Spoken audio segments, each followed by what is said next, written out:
You're listening to the Youngpreneurs Podcast, the #1 resource online for under 35-year-olds, where we chat twice a week to the most inspiring entrepreneurs in the world. We have it all. If you're looking for inspiration, guidance, or actionable tips to help you transition from that job into a business, or if you're ready to take that business to a whole new level, then this is the place to be. Get ready to live life on your own terms. Youngpreneurs, welcome to another episode of the Youngpreneurs Podcast. I'm your host, Victor Ahipenny, and as always, thank you for being here with me and my amazing guest, Diego Corzo, who is a millennial entrepreneur and a real estate investor and a house hacker, which is absolutely awesome because, as many of you know, I don't mind property on my end as well, and talking about it, and that was how I kind of got into my entrepreneurial learning, was through a property mentor. So I'm sure we're going to have a bit of fun today. So welcome to the show, Diego. Hey, Victor. Very excited to be here. I love to break down some barriers and get a bit of an idea on the past for people, so the listeners out there can kind of get a bit of a understanding about you and your journey. What did growing up look like for you? Was entrepreneurship always on the cards? Was property always on the cards? And was this this dream and this challenge of chasing financial independence always there for you? Yeah. So in the beginning, it was, for me, it was more when my parents and I, when we moved to the United States from Peru, when I was 9 years old, my dad told me, he said, Diego, this is the land of opportunity, but it's up to you to achieve the American dream. And so I always had that in the back of my head as I was going through school and stuff like that. But for me, so I am one of the kids that here in the United States, they call the dreamers, right? So with everything that's going on with Trump and the DACA program and all of that stuff, in 2018, right now, that is influencing me a lot because that's where I am at. And for me, it didn't really hit me that I was undocumented, right? It's the kids that they come here to the United States and for whatever reason, either their visa expires or they became undocumented. For me, it didn't really hit me until I turned 16 years old, when it was my turn to get my driver's license. And at that point, that's when I knew that my future was going to be a little bit harder than my friends, just because of the obstacles that I was going to have as a dreamer. From there, I didn't let that stop me, but I graduated high school third in my class, and I got into Florida State University. At that point, I also found out that I couldn't qualify for student loans, which at the end ended up being a blessing in disguise, because I was an American. But I decided to actually like commit and do it anyway. And I did get some scholarships, and my parents were able to help me a little bit. But it was in college when I read the book Rich Dad Poor Dad. And that's when, like, that entrepreneurial, when the bug hit me, and it changed the way that I thought about the best way to make my income, right? I found out that I've always had in place, like, you can either be an employee, and that's part of the American dream, right? The work in a corporate job. But I decided that that wasn't for me. I wanted to, sure, trade my time for money, but at the end, make passive income. And that's what later got me into real estate. And so what did you study to start off with? Yeah, so first I started off studying information technology and management information systems. So I did IT and business. Yep. And have you found that's helped in the system side of things? Have you found that's helped in the property side of things? Well, it has helped on the properties and on as a realtor. So I worked as a software developer right after college for GM, and but having the IT skills, it caused me to learn pretty quickly how to create websites as a realtor, how to be more efficient with web applications, with phone applications, and that really gave me an edge when there's other realtors that are starting out on their business that didn't have that skill. Yeah. So run me through, before we jump into kind of the investments property side of things. Run me through the realtor side of things. So, I mean, here in Australia, and I know in New Zealand, there's not a huge barrier of entry to become a realtor, and so you generally get an oversaturation and a high churn or a high turnover rate of realtors. How, when you have come into it and then to where you are now, how have you managed to differentiate yourself and separate yourself from the crowd? And what kind of tips out there would you give for anyone looking to go into that space? Yeah, so in that, I started doing it part-time. Yep. While I still have my job, and at that point, it's not really hard to become an agent here in Austin, but there are some classes that you have to attend. There's 6 classes. There's like 180 hours, and then you take an exam. So it is a little bit hard, but it is like, if you really put some time to it, you can become a realtor. I would say that there's a lot here in Austin. One of the best ways that I have found that has helped me in going from part-time to full-time was I knew how I wanted to work with my clients, in the sense that I could either find clients doing calling, being on the phone all day, like 3 to 4 hours a day, or something that I did like was going more with my sphere. So letting my sphere and my coworkers at that time know that I was a realtor, and if they ever needed help with any of, like, if buying a home or even renting, that I could help them out. And that for me has been the most fun, because when I'm working with my friends, it's really not really working in that sense. We're hanging out and seeing properties, and that has given me that opportunity to actually enjoy what I'm doing. Cool.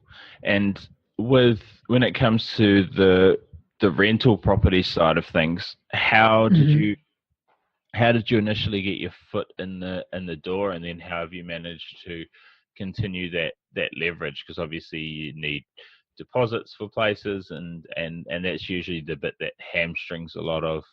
I know in Australia, the average investor, or the average person who deems themselves an investor, only owns 2 investment properties, and generally that's because people save up for X amount of years for a deposit, then they don't necessarily get creative, and then they buy their first home. They have to save up on top of the mortgage payments for a second one, or they get a little bit over the years of growth, and they can use that capital, but then they kind of get hamstrung at that second property. So how have you managed to get your first foot in the door? Because a lot of, just like entrepreneurship, a lot of people use kind of that deposit as an excuse. And how have you managed to continue to leverage?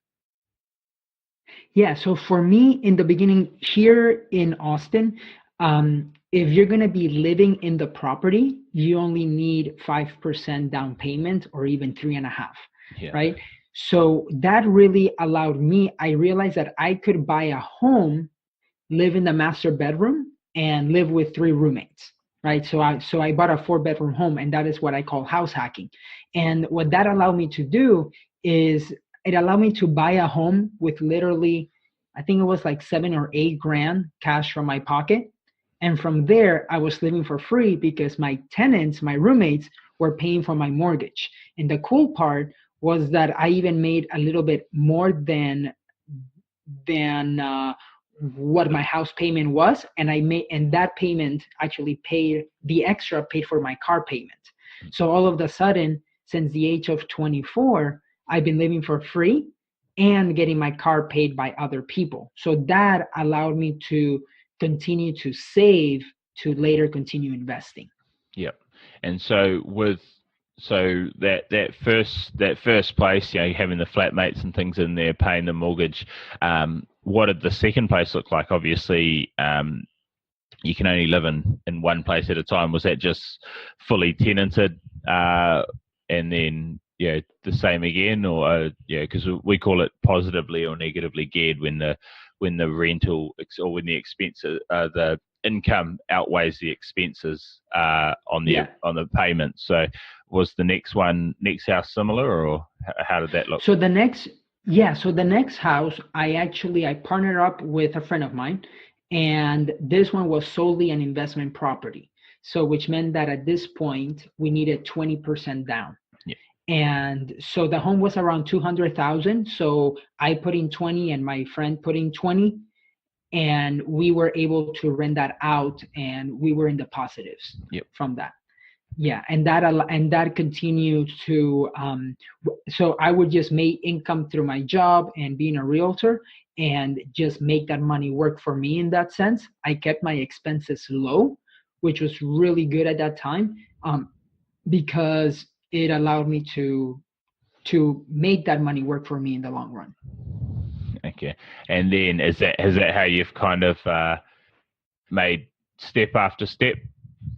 Exactly. So what that helped me was that at that point, then I began to, okay, what are the numbers that I want to hit? What's the income that I want to make? And here in Austin, I was managing my own properties, but then my brother started doing real estate in Florida.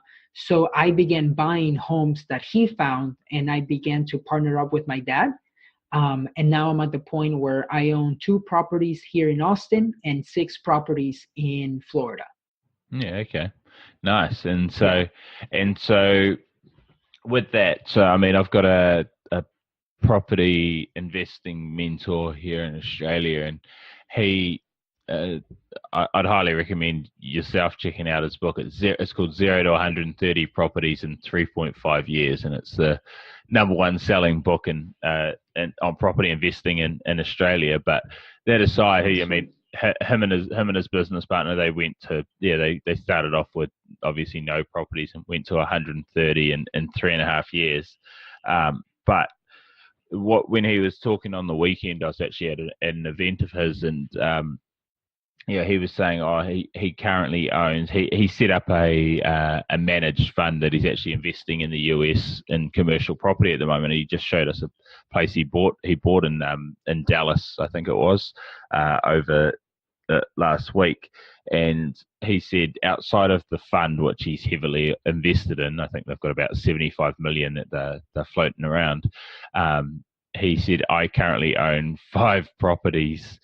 He owns one in Fort Myers, a commercial property himself. He owns 2 commercial properties in Australia, and a couple of residentials somewhere else. But he said a lot of people go for this, how many properties can I own? And obviously the sound of his book sounds like that as well. But he said paying that, for him, his thing is buy residential until you can sell it, and buy debt-free commercial property where the tenant pays the outgoings. And he's like, I own these 5 properties, and it generates me $400,000 a year in income. Wow. And I mean, that's realistically, he's in his fund, he's got hundreds of thousands of dollars invested, and everything else he's worth a lot more than that. So the 400,000 probably isn't a thing for him. But he said a lot of people are saying I've got to have 30 properties, I want to own 10, 20, 30, 50. He said, well, what's the point in that if you're leveraged really highly, and it's making you $1,000 a year, versus having less properties that are just a vehicle to tick your financial goals off. If he had 2, and that meant he could live comfortably, then he only needed 2 debt-free, and then he might look to get 3 rather than 30, and have all the extra headaches that are associated, and the unmitigated risk that you can have with the more and more that you get. So long-winded question, but what's your do you have a property goal, or do you have an income goal off the back of those properties? What's your aim? Yeah. So right now, so when I read Rich Dad Poor Dad and I found out first about real estate, I wanted to own 10 properties before I turned 35. And now at the age of 27 with 8 properties, now I know I'm gonna hit that goal a lot earlier than I thought. But what I want to do is in the next year or year and a half, I want to get my passive income to be $8,333 a month, which equals out 100,000 a year. Yep. So that's the next goal that I'm striving for. And what will that financial ability allow you to achieve? Like, what will change in your life if you hit that? So with that goal, and that is like the goal that is for the next like year, right? But that goal will allow me to be able to actually cover a lot of my definitely cover all my monthly expenses, and then a lot more, so that I don't have to worry about making money actively. I know that I'm covered for a month and a half every time that had I get that cash flow. Yep. It's just gonna give me that financial freedom. Yep. Okay. And once you've hit that, are you still working as a realtor? Is that the aim? I'm still working as a realtor. Yep. And is that the aim to carry on doing that, or yeah? The aim would be to continue doing that, but just on my personal clients or personal friends. I wouldn't go out there to get more, to like do open houses and stuff like that. It would just be all me, and I will begin to outsource or or give more on the referral side. Nice. And with your with the property side of things, is that are you just buying and holding, or are you looking at doing? I mean, I see you're friends with Matt Atchison, and and I chatted to him, and I know he does a lot of cosmetic renos and structural renos over in the States. Is that something you're looking to get into, or development, or you stick it like as your thing, the kind of the buy and hold and grow through that way? So right now, I would say that I'm focusing more in the passive income and buy and hold in that place. I haven't done any flips yet. So he's a friend of mine. We've known each other for 3 years. I think I see him, and I hang out with him like 3 or 4 times a year. And Matt Aitchison, he is really good at flipping homes, and that's like his sweet spot. For me, I've done more of that cash flow passive income, and that's more of my sweet spot. I would say that in the future, I will totally be willing to flip. I'll just have to allow other people that are more. I will partner up with people who know what they're doing in that flipping side. Yeah, I wouldn't do it by myself. And that's something that has helped me a lot in this sense, to be able to learn from others and learn from the mentors, so that I could learn from their experience and I don't do the same mistakes. Yeah, and that's a smart thing with any kind of any kind of investing or entrepreneurship. If you can shortcut the mistakes and fast track the success, then it's going to get you from where you are to where you want to be quicker than usual. Diving into a little bit about you, what does a normal day look like for you? Is there a structure that you come to, or is it different every day? What does it look like at the moment? Yeah, so right now, definitely. So I'm at the gym usually 3 to 4 times a week at between 5:30 or 7 o'clock in the morning, around there. So that's like my main thing that I do there. And then throughout the day, it will depend if I'm showing homes to clients. That's one of the things that I do put in my schedule, either in the afternoon, or sometimes I even work at nights, because that's when they usually can't see homes after work. But other than that, I am in the afternoons. Or for lunch, I usually try to connect with some past clients or future clients. And then one of the other things that I've been doing is I've been sharing more of my story as a dreamer and also as a house hacker and uh, and a coach to millennials to help them achieve the financial freedom that they want. So that's something that I've also been doing, and that's usually a couple of hours on the phone or doing the videos. But all in all, I'm still like the whole idea is to make sure that I am as productive as possible. And one of the things that have helped me on the realtor side is I've systemized.